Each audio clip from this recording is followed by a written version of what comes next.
What's up, guys? My name is Megan, and I'm here today to talk about ADHD. When I first kind of heard about ADHD, I've heard about it my whole life, but you just kind of have this perception that you're just kind of hyper and you can't stay focused on anything, yada, yada, yada.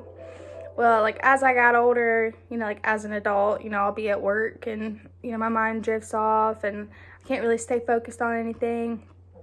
But besides that, that kind of made me look into like ADHD and what the symptoms were and all of this stuff. And I actually found out so many more things that I didn't know before. And one of them is emotional dysregulation, which just means like you feel things more than like a normal, like an average person, so to speak. So like when you get mad about something, you get like way more mad, or if you get sad, you're like way more sad about it. That is literally me. If I get overwhelmed or just anything sad, like I just get so sad, like I will have meltdowns and tears about it.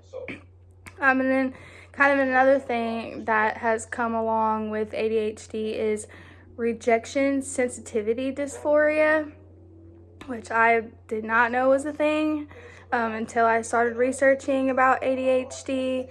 And that is, it's just emotional pain that you feel when you perceive or like you are actually rejected, or like if you lose a boyfriend or like lose a friend or something like that. It just kind of throws you into a loop, and that's pretty much me too. And I didn't even know this until recently.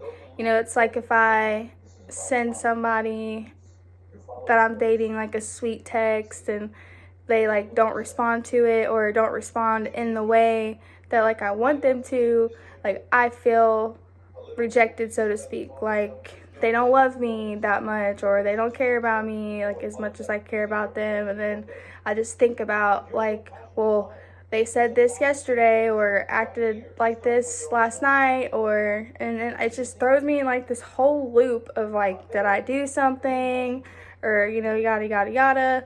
And that pretty much is part of, I guess, having rejection sensitivity dysphoria.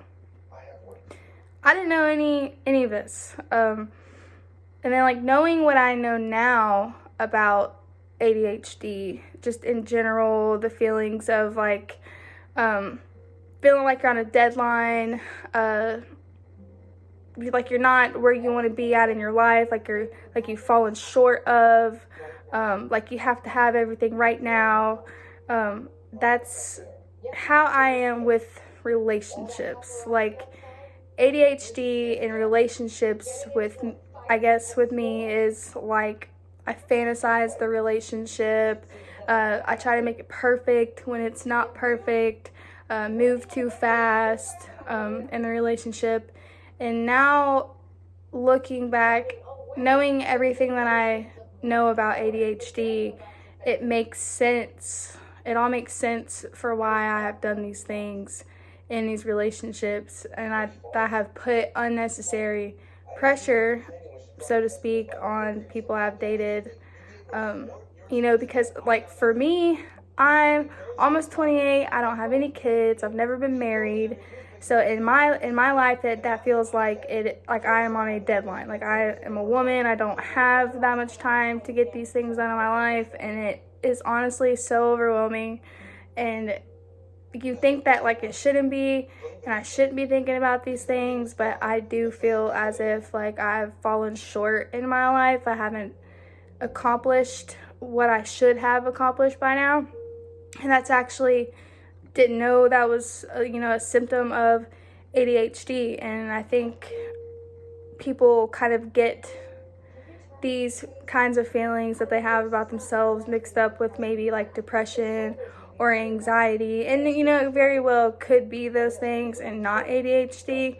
Like, there are definitely other things that I go through in my life, you know, just like at work, or just not being able to focus, forgetting things. I mean, the whole nine. But these things specifically kind of affect my life more so when it comes to like relationships. And I didn't even know that I did any of these things until I like researched ADHD, because I can't keep my mind focused on a task at work.